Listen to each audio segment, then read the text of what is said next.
Fantastica.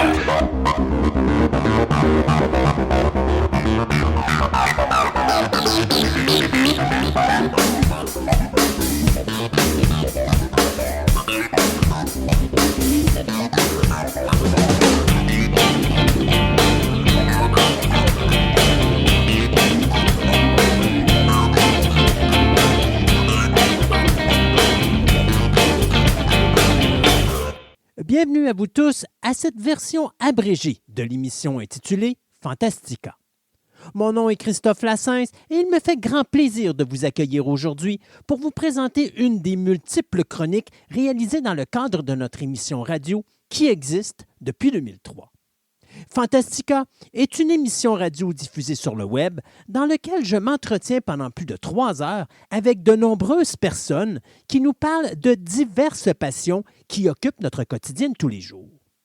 Au cours des années, nous avons amassé plusieurs centaines d'entrevues que nous vous présentons ici de façon individuelle avec des sujets qui passeront du cinéma à la musique, du jeu vidéo au comique et la bande dessinée, sans oublier des univers tels que l'astronomie, la mythologie, l'archéologie, la littérature, le paranormal et bien d'autres sujets.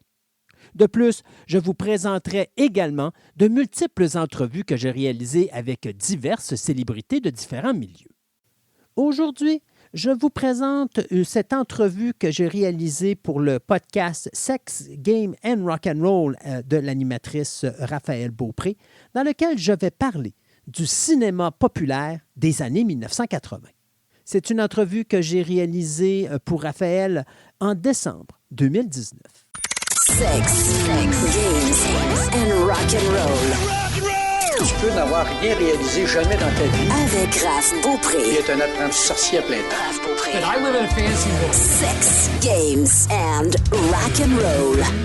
C'est pas long qu'on s'ennuie de toi, Christophe. C'est ce qu'ils disent. En tout cas, mon minou me dit ça à chaque fois que je reviens à la maison ce soir. Un peu ton chat te parle. Bien certain. Est-ce que tu parles à tes plantes par hasard? Non, ça c'est ma blonde qui parle à Je mes suis déjà plantes. inquiète, là. Non, ma blonde parle aux plantes, moi je parle aux minous. Finalement, il n'y aura pas de podcast aujourd'hui. Merci d'avoir téléchargé le plus court épisode de l'histoire. Non. Écoute, Tom et Raphaël, je suis pour les records. Alors, je suis heureux d'avoir été ton plus court podcast de toute l'histoire. Bienvenue dans Sex, Game and Rock'n'Roll. Et vous aurez deviné. Qui est-il? D'où vient-il? C'est Goldorak! Oui, mais non, mais moi je voulais que tu dises c'est Christophe. Oh, c'est Christophe le merveilleux! Bref, Christophe Lassens, notre passionné de cinéma, il est tombé dans ma marmite très très jeune. Ben écoute, il y en a plusieurs qui aiment l'appeler l'historien du film, je vais le dire comme ça. Eh bien, écoute, d'habitude, les derniers podcasts qu'on a fait ensemble, c'était pas mal par rapport aux jouets, aux figurines, aux statues. On s'est amusé un peu là-dedans. Écoute, je voulais trouver une chronique où je pouvais parler de sexe, de game et de rock'n'roll. Tu l'as trouvé? Et je pouvais pas penser à rien de mieux que Monsieur Patate, Oui. Barbie et Ken. Oui, Monsieur Patate, Barbie et Ken, si vous avez manqué ça, là, c'est dans les précédents épisodes du podcast, toujours disponible en téléchargement ou sur votre plateforme favorite. Mais oui, effectivement, tu m'as flabbergasté en me parlant de Monsieur Patate et oui, on peut mélanger apparemment le sexe avec ça. Plein d'affaires. Bon, si vous voulez savoir, écoutez le podcast. Oui. Mais cette fois-ci, on retourne dans tes pantoufles, dans tes Yes. pantoufles, dans tes belles pantoufles confortables. Yes. On parle du cinéma des années 80 qui est, je peux-tu dire, mitigé?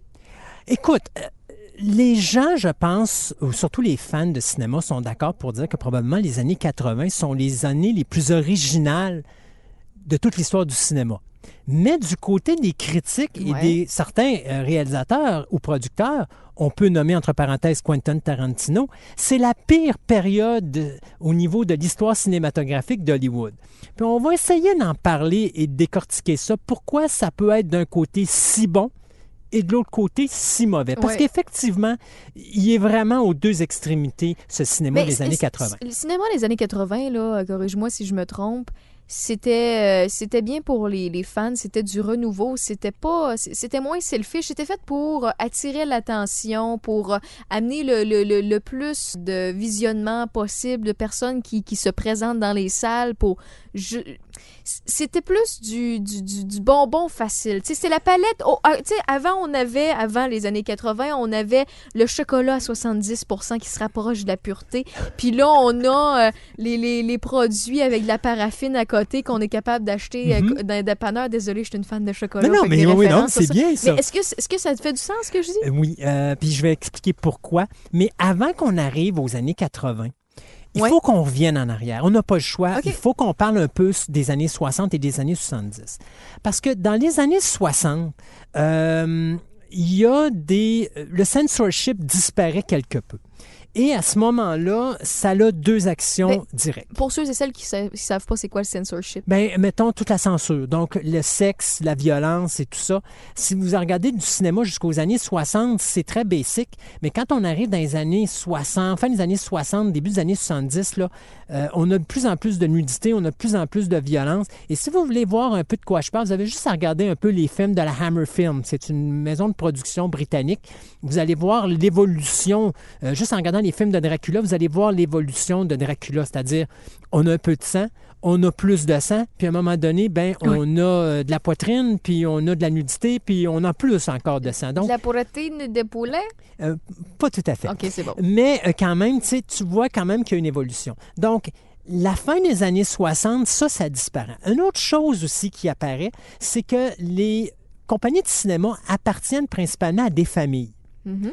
Dans les années 60, ça va commencer à disparaître. Et là, c'est les entreprises, les multinationales qui vont se mettre à acheter les studios de cinéma. Et donc, ça va changer la donne également. Ça aussi, ça va apporter une nouvelle donne parce que les acteurs, avant le début des années 60, étaient signés à des studios en particulier. Donc, si tu avais, mettons, Gene Kelly, il y avait de fortes chances que Gene Kelly ne faisait des films que pour la MGM. La Metro-Goldwyn-Mayer. Tu avais d'autres acteurs qui faisaient d'autres films uniquement pour la Paramount parce qu'ils étaient signés à ce studio-là principalement. Même chose pour les réalisateurs. C'est quelque chose qui va disparaître, ça, dans les années 60. Puis quand on arrive dans les années 70, là, on arrive avec quelque chose de vraiment néfaste pour les Américains. Parce que les Américains sont la puissance mondiale. Ils viennent de se faire passer toute une raclée au Vietnam. Mm-hmm. Et c'est extrêmement important. Oui. Et en plus, le président qui leur a menti au Vietnam, leur a menti à Watergate. Et on parle de Nixon ici. Mm-hmm. Donc, ces deux choses-là font que les Américains vont être ébranlés. Ils vont être ébranlés parce que là, ils sont la plus grande puissance du monde, puis ils viennent d'être battus par un petit pays qui est le Vietnam, du Sud, si je ne me trompe pas.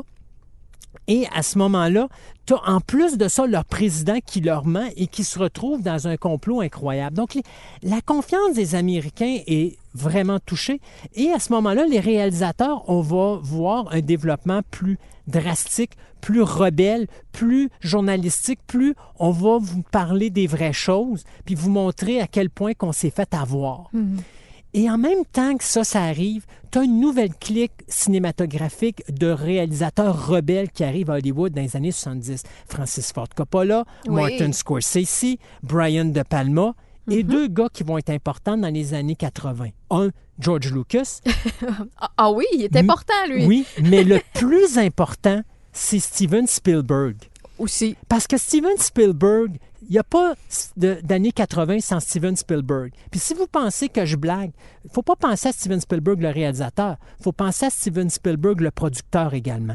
Parce qu'à tous les ans, de 1981 jusqu'en 1989, Spielberg apparaît sur les grands écrans tout le temps. Tous les ans? Pensez à, en 1981, si je ne me trompe pas, Raiders of the Lost Ark. Oui. Les Aventuriers de l'Arche perdue. En 82, E.T. Oui. En 83, Poltergeist, La Vengeance des fantômes. En 84, Gremlins.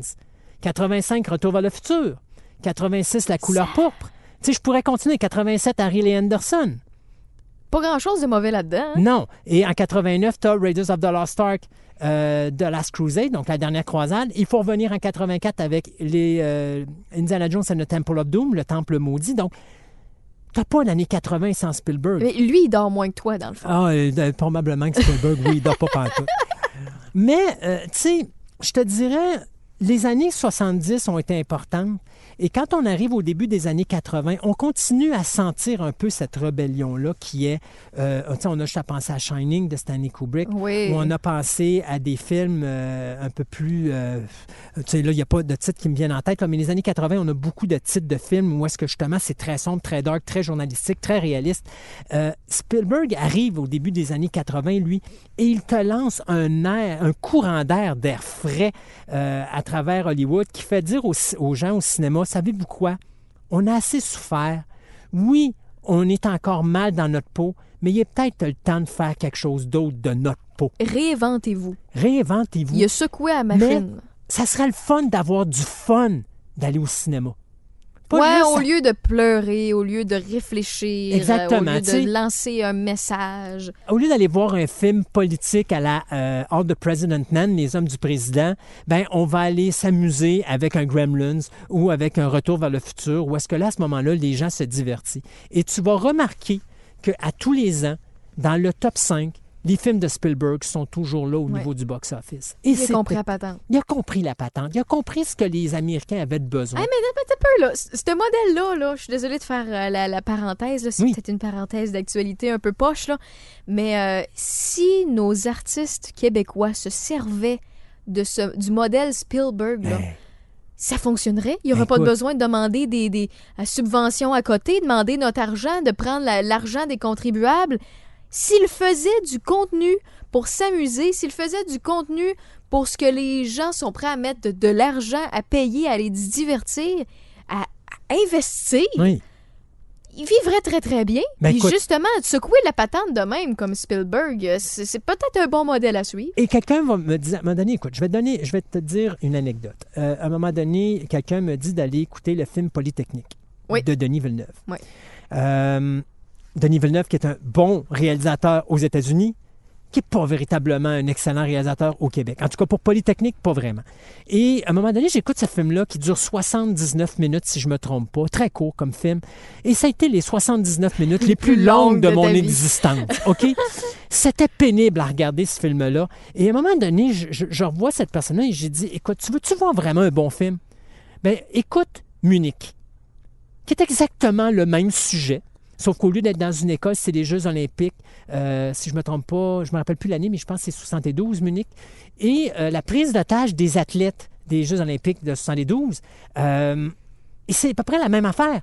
Mais Spielberg a une mise en scène où est-ce que tu ressens de quoi pour les athlètes qui sont pris en otage. Dans Polytechnique, on dirait qu'on s'intéresse plus aux gens qui ont commis le crime. Et là, la personne me dit, ouais, mais c'est parce que c'est une question de budget. Et je la regarde, je dis, OK, sais-tu quoi? On va revenir en arrière. On revient en 1971 et on va écouter un film qui s'appelle Duel, où Steven Spielberg a eu 350 000 $, un troc, un char, une autoroute. C'était réglé. Boom! Maintenant, montre-moi que le cinéma québécois n'est pas capable de faire ça. Sais-tu quoi? Il n'est pas capable de faire ça. Et pourtant, ça ne prend pas grand-chose. Hein? Ça a pris un troc, un char, une autoroute. Et 350 000 $. On est capable de faire des films au Québec. Puis regarde, les films divertissants rapportent bien. Il y a deux preuves, là. Désolée, il y a une des preuves que j'oublie le nom du réalisateur, là. Mais il y a Ricardo Troggi qui fonctionne très, très bien, qui, avec ses films 1981-87, puis là, je pense que c'est 91, corrige-moi. En tout cas, bref, sa série de films, ça fonctionne full pin. Les Québécois se sont sentis à approprier leur adolescence là-dedans, puis leur vécu, leur nostalgie. C'est du pur divertissement. Oui, Puis, mais c'est tu sais, ça. lui s'est servi de ses expériences de jeunesse, puis ça fonctionne bien. Ou sinon, les autres fameux films, là, qu'on voit apparaître des humoristes québécois, je sais que c'est peut-être pas lourd, pensé, réfléchi, et bon, OK, mais ça fonctionne. Des pères en flic, avec Louis-José Hood, le gars qui est derrière ça, il en a fait une couple aussi. Mais je peux te dire, pour moi, le meilleur film québécois? Vas-y. La Grande Séduction. Oui. Qui est exactement un exemple de comment le cinéma québécois devrait se comporter au niveau international. On a de beaux exemples, Oui.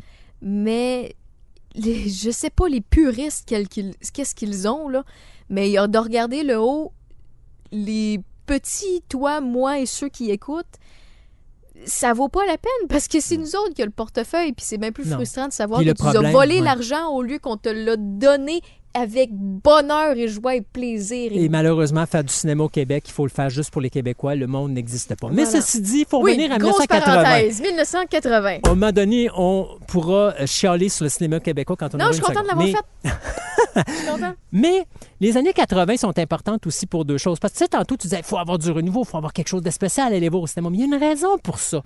Parce que les gens ne se rappellent pas que les années 80 marquent le début de la vidéocassette. Oui. Bêta, VHS, ça arrive sur le marché. La télévision payante arrive sur le marché également. Ouais, la Much Music, compétition. exactement. Much Music, MTV, Super Channel, Super Écran. C'est toutes des affaires. Les vidéoclips avec MTV, ça arrive également. Ce Donc, qu'on est en train de vivre actuellement avec les plateformes de streaming, Exactement. comme les Netflix, les Crave, les Amazon de ce monde. eux le vivaient, Oui. mais de cette manière-là. Oui. La différence, c'est qu'au cinéma, comment tu fais pour amener du monde dans les salles, alors que maintenant, ils peuvent rester à la maison puis aller dans le club vidéo à côté chercher le film Ouch. 6 mois après qu'il soit sorti en salle. Et donc, tu dois faire des choses qui sont spéciales. Et la force des années 80, elle est là.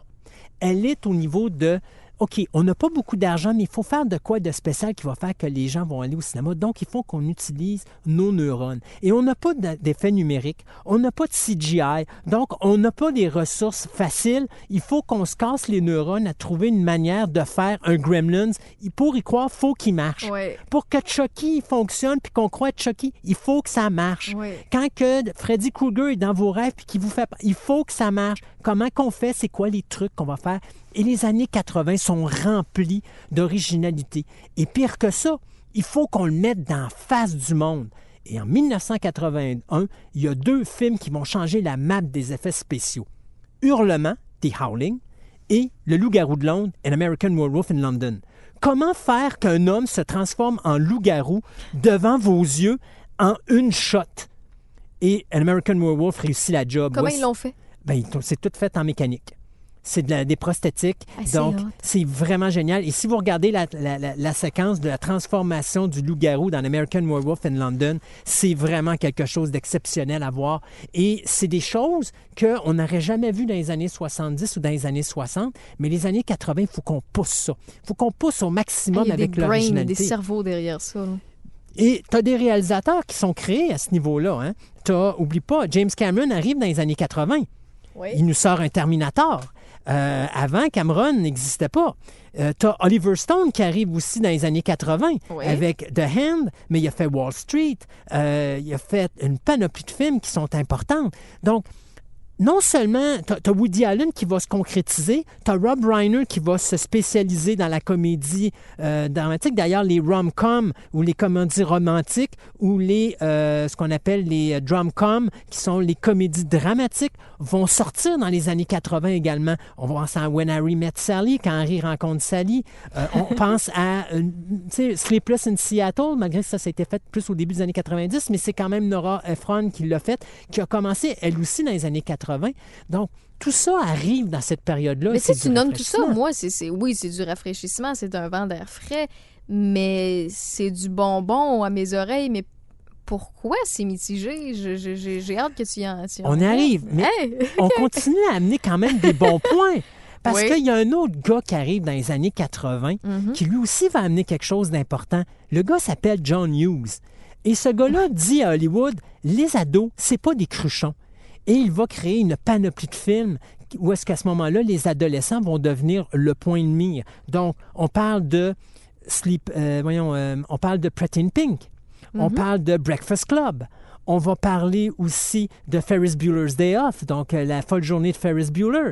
Donc, tous des films, Some Kind of Wonderful, tous des films que John Hughes va toucher, et même on va aller, à un moment donné, toucher à l'adulte, donc Plane, Trains and Automobiles, qui va être fait, et Voyages touristes avec John Candy et Steve Martin. Même là, au niveau de l'humour, on va créer des gars, on va aller chercher des gars du Saturday Night Live, donc on voit la création des Bill Murray, John Candy, Steve Martin, Rick Moranis, etc. Donc, on pousse à l'extrême la création qui vont nous donner des films aussi divertissants que Ghostbusters, Oui. mais toujours fait d'une manière intelligente. Tu me disais tantôt, qu'est-ce qui fait que ça amène du négatif au Oui, niveau du film oui, des pourquoi? années 80? Arrive C'est fait à la botche. Non, au contraire, Non. c'est réinventé. tout c'est est bien. Arrive quelque chose qui s'appelle le slasher film.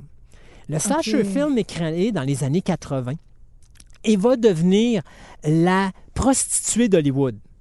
C'est-à-dire que on met pas beaucoup d'argent, mais on va chercher beaucoup de recettes. Et donc, à ce moment-là, on va faire des suites. Vendredi 13, Vendredi 13 2, Vendredi 13 3, Vendredi 13 4, Vendredi 13 5, Vendredi 13 6. Par la même chose, on a aussi Freddy Krueger, le Freddy Krueger 1, le 2, le 3 et le 4 et le 5. Et voilà, c'est l'histoire d'Hollywood dans les années 80 parce que pour amener du monde, il faut qu'on crée les franchises. On écoute un peu.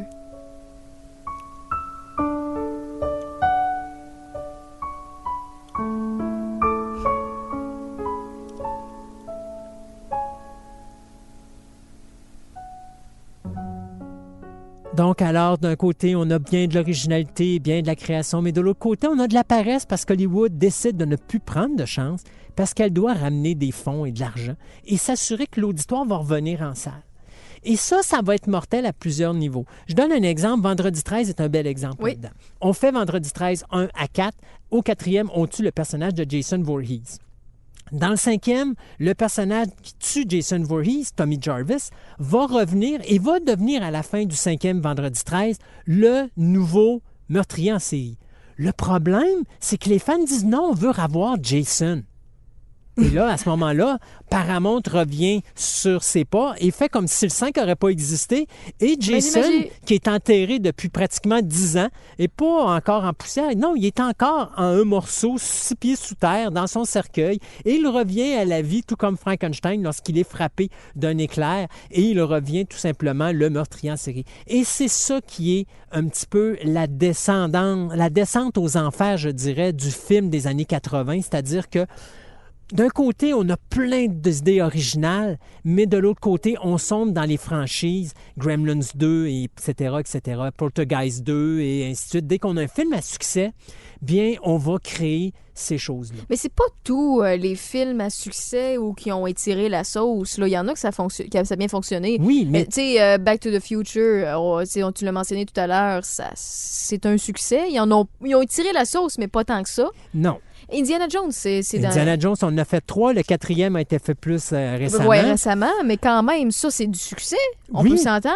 C'est toujours du succès, mais c'est quand même qu'Hollywood, les journalistes et des gars comme Quentin Tarantino et compagnie, eux autres considèrent que tout ce qu'on fait, c'est juste retourner la marmite des mêmes ingrédients. Donc, on sert juste la même soupe, mais d'une manière différente. C'est-à-dire, là, ma soupe, la cuillère pour verser ta soupe est rouge. Là, j'en prends une blanche pour te verser ton deuxième bol de soupe. C'est clair qu'un Quentin Tarantino, c'est frustrant. Oui, parce que lui, il est habitué de faire un film différent à chaque fois qu'il fait une œuvre. Il se casse la tête, mais on peut dire encore plus. Tu sais, à trouver quelque chose d'original, puis de recommencer quelque chose à zéro, de recommencer les personnages, de recommencer tout. T'sais, lui, il repart à brouillon, il n'y a pas... À chaque fois. Il part jamais à un nouveau système. Puis d'ailleurs, c'était drôle parce que il y avait un projet de film à un moment donné qu'il devait faire et il y a quelqu'un qui a sorti son projet de film sur Internet. Il a carrément mis la hache là-dedans. Il a dit « Le film est terminé, je ne le fais plus ». Donc, il est reparti à zéro, il a redonné l'argent qu'il avait eu entre les mains pour faire son projet, puis il est reparti à un nouveau projet. Oh, fair enough. Donc, tu sais, oui, exactement. Donc, tu as des gens comme ça qui ont besoin d'originalité, mais Hollywood, à cette époque-là, avait besoin de sécurité parce que ils se battent contre plusieurs compétitions. Donc, on parlait de la télévision payante, on parlait de la cassette vidéo, les clubs vidéo et tout ça. Donc, on a besoin de ramener les gens dans les cinémas. Et quand on a un blockbuster, qu'est-ce qu'on fait? On ramène ça. Et d'ailleurs, ça me ramène dans les années 70. Parce qu'au milieu des années 70, Steven Spielberg crée Jaws. Et en 75, ça crée le premier blockbuster estival. Ça ne s'était jamais vu avant. Lucas, en 77, va créer la même affaire avec Star Wars. Lorsqu'on arrive en 1981, le blockbuster devient permanent. Ça nous prend un succès à tous les étés. Et à ce moment-là, ça également, ça va avec les franchises. Il faut qu'on ramène un gros succès. Et c'est depuis ce temps-là quelque chose qu'on a à tous les étés depuis les années 80, le blockbuster estival. Il faut absolument qu'on ait un grand film qui va rapporter de l'argent. Et la majorité du temps, c'est quelque chose qui tourne autour du 4 juillet. Je vous dirais que ça fait pas longtemps que ça a été changé. Disney a changé ça avec les 2 Avengers qui ont avancé ça dans le mois de mai. Et les Avengers ont été chercher les 2 années le top box-office. Mais habituellement, c'était toujours le film qui sortait pendant le week-end du 4 de juillet, donc la fête des Américains. Pensez à Independence Day, des choses comme ça, qui était le gros box-office annuel. C'était le film qui allait chercher habituellement. Ça, d'ailleurs, quand quelqu'un mettait un film cette date-là, habituellement, les autres studios se tassaient parce qu'ils savaient que c'était un gros film puis qu'habituellement, c'était lui qui allait ramasser tout en fin de semaine. Hey, parenthèse de même, là, pour ceux et celles qui écoutent présentement Christophe, je l'ai pas vu une fois encore regarder ses notes. Moi, ça, c'est l'affaire qui m'impressionne le plus. Bref, à chaque fois, ça me fascine. Là. T'as tellement une mémoire de fou. C'est pas pour rien qu'on t'appelle l'historien du cinéma. Là. Aïe, aïe, aïe. Donc, par la suite, là, bon, il y a des gens qui sont mitigés. Ils ont trouvé une formule payante. Ils veulent garder le tout pour faire compétition aux nouveaux produits, oui. à la nouvelle offre que le public a finalement. Oui. Est-ce que ça s'éteint? Est-ce que ça se poursuit? Est-ce que c'est une bonne recette? Est-ce qu'ils vont... Écoute, moi, je te dirais que le box-office comme tel, là, tu vois, je te dirais, les films ont toujours eu un impact jusqu'à la fin des années 80, même le début des années 90. J'ai toujours considéré que la pire chose qui est arrivée à Hollywood, c'est le CGI. La raison pourquoi que je disais que les années 80 étaient originales, c'est parce que les gens devaient se forcer les neurones pour trouver des concepts pour que quand tu arrivais avec une créature, il fallait qu'elle marche d'une façon mécanique, mais que ça ait de l'air réel à l'autre bout de la ligne. Fluide. Okay, oui, il faut que ça passe. Il ne faut pas que les gens aient l'impression d'écouter un toutou. Aujourd'hui, tu sais, tu feras un Gremlins, puis c'est quelque chose qui se travaille, il va être fait en numérique. Il va être fait en CGI. Pas le choix. Donc, les jeunes ne se forcent plus le postérieur. Il n'y a plus d'originalité au niveau du cinéma. Et c'est dommage parce que tu te rends compte que, quelque part, c'est peut-être ça qui fait que présentement, le cinéma actuel il manque d'originalité, il manque de vie. Il est fade. Moi, écoute, la dernière fois que j'ai été excitée, là, le mot est fort, et c'est ça d'aller au cinéma, et que j'ai eu le goût de mettre du cash, peu importe si ça coûte trop cher ou pas, avec popcorn puis slotch inclus. Oui, slotch, je sais que c'est kid, là, mais c'est le fun au cinéma, je m'assume. C'est bon. Ben, c'est le Joker. Oui. Puis il n'y avait rien d'un film récent ou presque. Non. Il y avait tout d'un film avec la vieille recette. C'est une performance d'acteur. Exact. Et j'ai pas été déçue, j'ai été surpassée, puis j'avais les attentes très très hautes, pas parce que je me l'étais fait parler, parce que j'avais lu des affaires, je m'étais gardé toutes les surprises possibles, et même, c'est moi là qui dis ça va être trop, puis juste ça dans la tête, là, j'avais ça, puis d'habitude quand on fait ça, on a l'effet inverse, finalement c'était pas si bon, que ça, ou ben je suis un peu déçu, ou je m'attendais à plus, mais non, pas toutes, c'était simple, efficace, pas trop court, pas trop long. Ils t'ont pris par surprise. Ils m'ont pris par surprise. Puis le fait que ça clash dans le moule des années qui suivent, là, les années actuelles, ben, ça clash avec le modèle qu'on est habitué normalement, qui est fait pour acheter les toutous, qui est fait pour acheter le DVD, pour être sûr et certain qu'on soit là en cinéma pour les 8 prochaines autres suites. Le modèle Disney. Ouais. Enfin, il faut l'appeler comme ça, c'est le modèle Disney, je veux dire, l'univers des super-héros. Ouais, puis c'est pas que c'est pas bon, c'est non, juste que... c'est excellent, mais c'est la force de DC à ce niveau-là. J'ai toujours dit que pour Disney, pour compétitionner Marvel, DC doit se comporter comme DC, et DC font quelque chose d'original, quelque chose qui est hors de l'ordinaire, et c'est ce qu'ils ont fait avec le Joker. Disney, ils ont quand même des exceptions. Tu sais, quand tu regardes, mettons, les Nemo, les Incredibles, les ça, c'est Toy Pixar. Story... Ah, c'est vrai. C'est Pixar. C'est quand même Disney, mais c'est Pixar quand même. C'est vrai, je les mettais dans le même tapon, mais finalement, il y a mais quand même par une variante. exemple, tu peux arriver avec un film comme The Lion King, que le visuel est époustouflant, puis que même si ce n'est pas, mettons, le film d'animation qu'on a connu dans les années 90, moi, je vais vous dire, je viens de voir le visuel de ce film-là et j'en bave encore. C'est époustouflant, l'œuvre que Jon Favreau nous a donnée. Il faut que je le voie, je ne l'ai pas vu. C'est à voir. Mais tout ça pour te dire que si on finissait avec les années 80, parce que moi, je pense que ce que Hollywood devrait faire, ça serait de couper l'accès au CGI à ses réalisateurs et à leur dire, écoutez les boys, vous allez à redevenir original, puis vous allez trouver une manière de faire vos effets spéciaux sans CGI et de faire vos scénarios pour que ça soit réaliste sans CGI. Mais je te dirais qu'on aurait peut-être des scénarios beaucoup plus intelligents. qu'il y aurait beaucoup moins de frafra où est-ce que là, tu as des actions qui, tu regardes puis tu dis, ça se peut pas, l'être humain ne peut pas faire ça. Là. Je veux dire, je me rappelle les films de James Bond. Oui. Dans tous les films de James Bond, tu as une cascade qui est faite par un cascadeur et qui doit être fait pour battre un record Guinness. À partir du moment que Daniel Craig est arrivé là, la première cascade qu'il a fait, c'est faite en numérique. Et toutes les cascades de James Bond ne sont plus crédibles parce que toutes les cascades que James Bond fait, sont faites avec le numérique. Donc, un cascadeur ne peut pas faire la cascade qu'il fait. Et donc, à ce moment-là, pourquoi tu as fait? Elle n'est pas crédible. Elle ne peut pas se faire par un cascadeur. Ce que les autres James Bond faisaient à l'époque, et c'est la raison pourquoi j'ai toujours aimé plus les autres James Bond, si tu regardes L'Homme au pistolet d'or en 1975 puis que tu vois la voiture faire un 360 dans les airs pour tomber au bord d'un pont parce qu'il n'y a rien, ça a été fait par un cascadeur. S'il se pétait la gueule, il aurait pu se tuer. C'était les risques du métier. Tu n'as plus ça aujourd'hui, parce qu'aujourd'hui, on dit on va faire ça en numérique. Mais c'est parce que ça enlève, c'est de la facilité et ça enlève la crédibilité et ça enlève la magie des années 80. Aujourd'hui, on essaie de prendre les années 80, on essaie de les remettre au cinéma. Dites-vous que dans les années 80, on a créé Rambo, on a créé les Gremlins, on a créé Marty McFly, on a créé Freddy Krueger, Jason Voorhees, Chucky. On a créé Arnold Schwarzenegger, Sylvester Stallone. Tom Cruise est venu au monde dans les années 80. On n'a plus ça aujourd'hui. Nommez-moi un acteur comme Tom Cruise que quand vous le regardez, vous dites « Hey, sa gueule est tellement incroyable que je reste accroché après. » Il n'y a pas d'acteurs, ils se ressemblent tous. Les personnages se ressemblent tous. Les scénarios se ressemblent tous. Le concept de film se ressemble tous.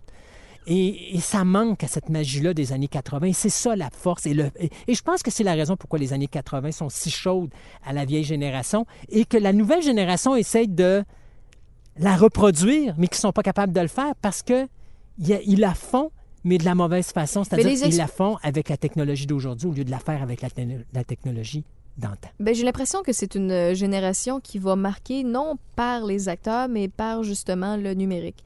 Tout ce qui est graphisme, tout ce qui est audiovisuel, là, c'est ce qui va faire en sorte que les années 2000 vont marquer pas mal comparativement aux autres.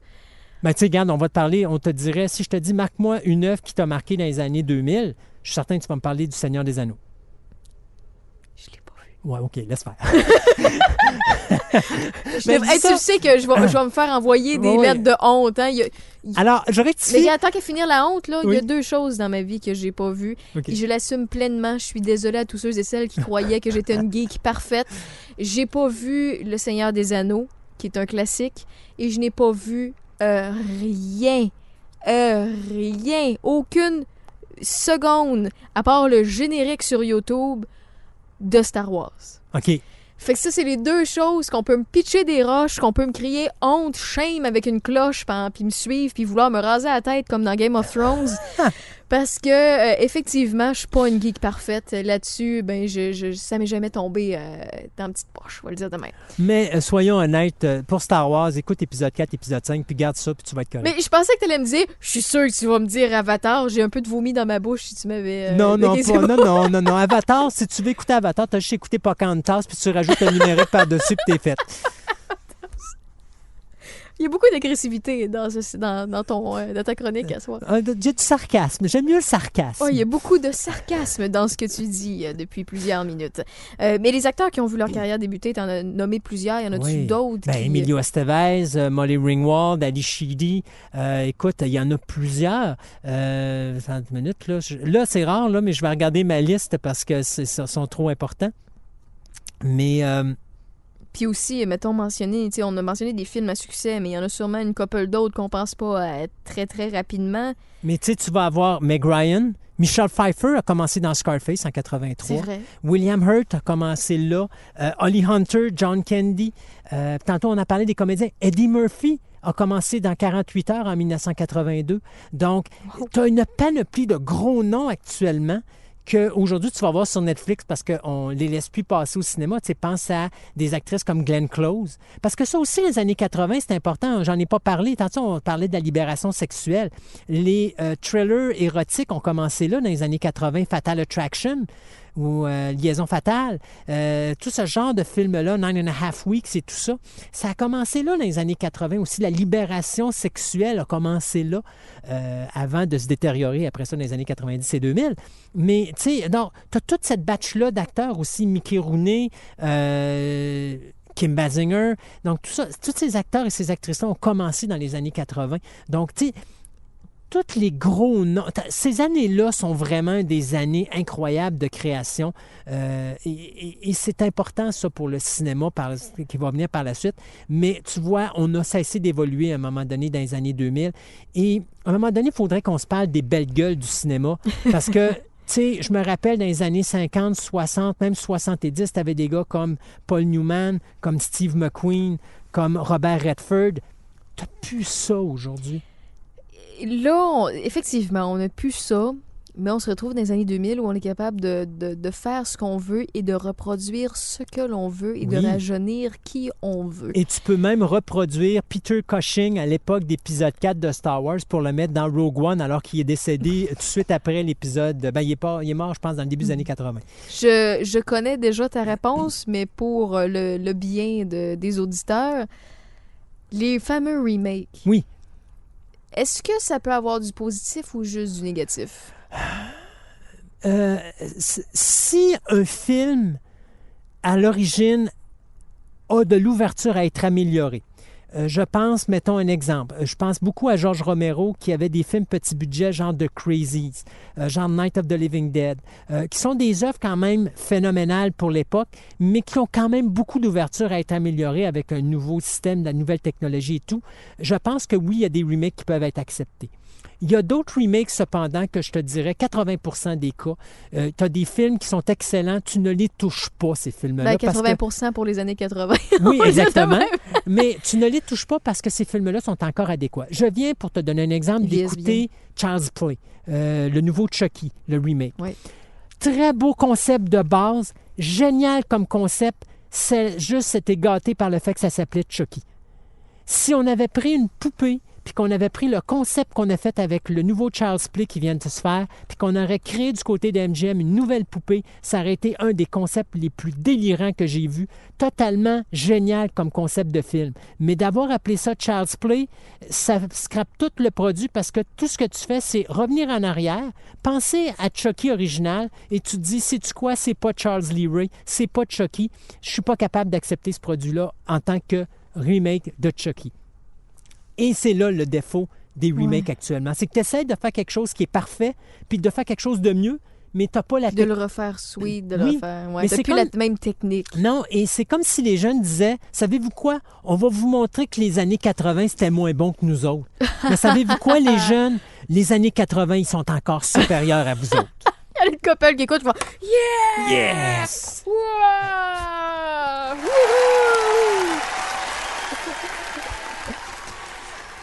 Il y a 2 remakes à date que j'ai acceptés. Oui.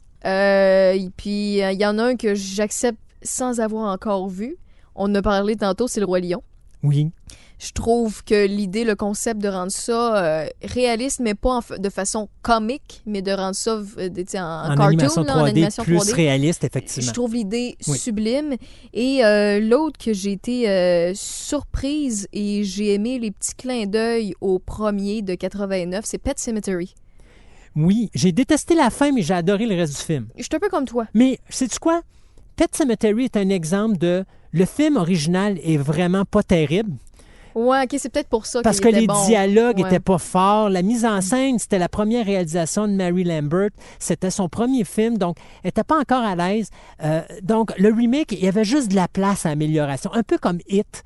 Si vous écoutez It ou ça, It, c'est la même chose. Le film de 90, qui était une mini-série pour la télévision de 3 heures, c'est ordinaire comme film. Puis ils passent leur temps de passer du passé au présent, au présent, au passé, au passé, au présent. À un moment donné, tu es tout perdu, puis ça devient dull, puis ça brise ton rythme continuellement.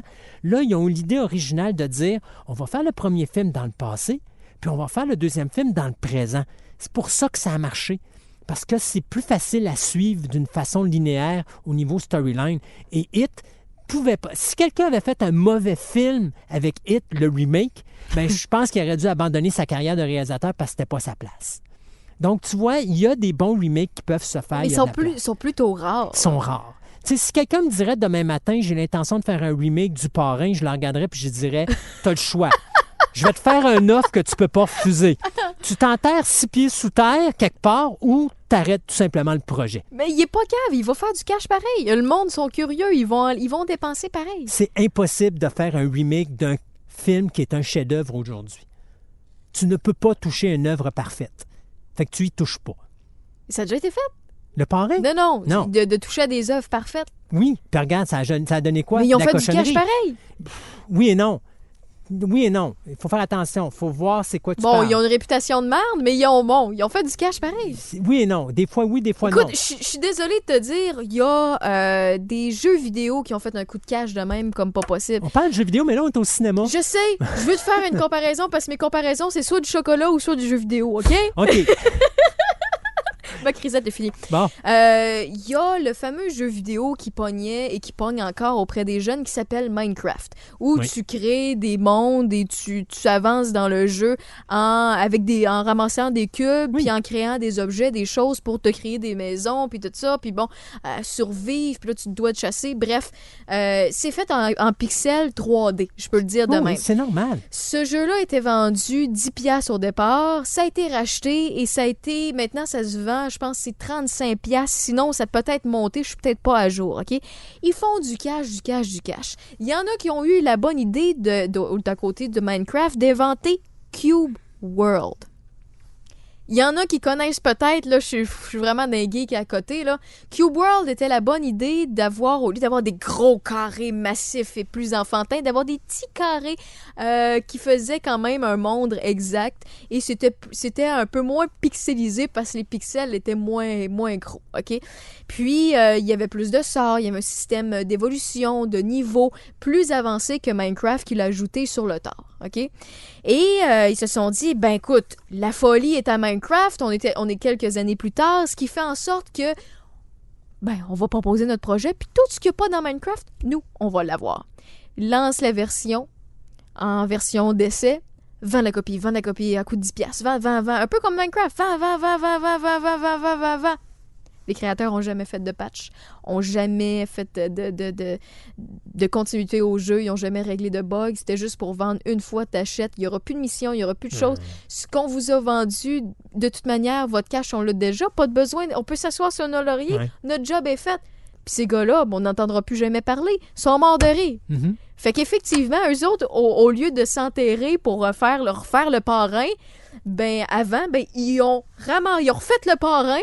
Ils ont fait du cash, puis après ça, ils sont allés 6 pieds sur terre à se faire oublier. Mais il y a une erreur avec ton concept. Vas-y. Tu parles d'informatique, tu parles de jeux vidéo. Oui. La technologie des années 80 face au niveau de l'informatique aujourd'hui est vraiment pas la même. Non. Donc, le remake, même s'ils ont fait une passe de cash, méritait peut-être d'être fait à cause de l'évolution de la technologie. On parle du parrain. Le parrain, là, il n'y a pas d'effet spéciaux à faire là-dedans. Là. Le seul effet spécial que tu peux faire, c'est quand les gens se font tirer dessus. Au lieu de les faire avec des poches de sang, tu vas les faire avec du numérique. Oui, je sais, mais justement, c'était pas une... Je veux m'obstiner. Oui, c'est bien. C'était pas une question de plus évoluer ou quoi que ce soit. C'était juste de peaufiner ou d'ajouter des détails. C'était pas parce que c'était plus beau, plus soft et les qualités graphiques étaient plus hautes. Non, justement, je te dis, c'était en carré. Mais je te dirais, il y a effectivement une exception à la règle, c'est Halloween. Que personnellement, j'ai trouvé le remake totalement...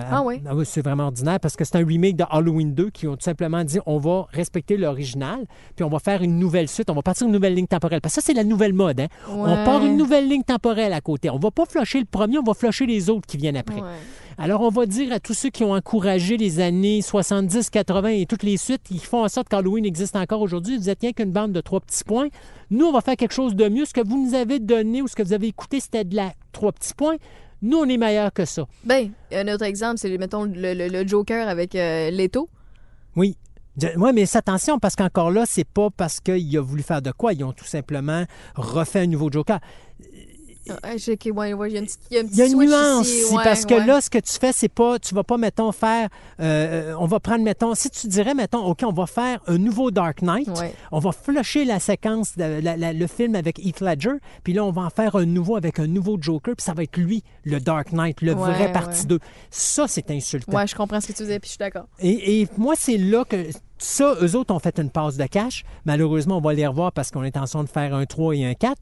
Mais ça, c'est l'exception à la règle. Parce que normalement, quand on fait un remake, la majorité du temps, le remake se pète la gueule. C'est rare qu'ils vont faire de l'argent. D'ailleurs, le dernier Chucky, il n'a pas fait beaucoup d'argent. Il en a perdu plus qu'autre chose.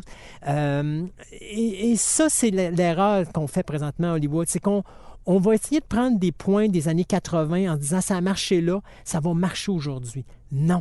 Parce que vous n'étiez pas dans l'ambiance là. Votre création qui a été faite dans les années 80 ne vient pas de vous. Vous essayez juste de copier quelque chose qui ne vous appartient pas. Essayez donc de créer quelque chose de votre bord qu'on va s'intéresser à. Et justement, le nouveau Child's Play et cette erreur qu'a faite MGM et le réalisateur de ce film-là. Le concept était génial. On aurait dû partir une nouvelle poupée avec le concept du nouveau film et ça aurait parti une nouvelle franchise avec quelque chose. J'aurais été le premier à vendre ce concept-là et dire quelle idée originale dans la technologie d'aujourd'hui. C'était parfait. Malheureusement, on a appelé ça Child's Play. On aurait pu continuer à appeler ça Child's Play. Il n'aurait juste pas fallu que la poupée s'appelle Chucky. Merci, Christophe. Hey, ça fait plaisir. Écoute, d'habitude, on est passif-agressif. Là, on était plus agressif. Là, agressif, ça nous arrive des fois. sarcastique. Oui. Ouais, un nouveau mot que je viens de créer, sarcastique. Je l'aime bien. Ouais.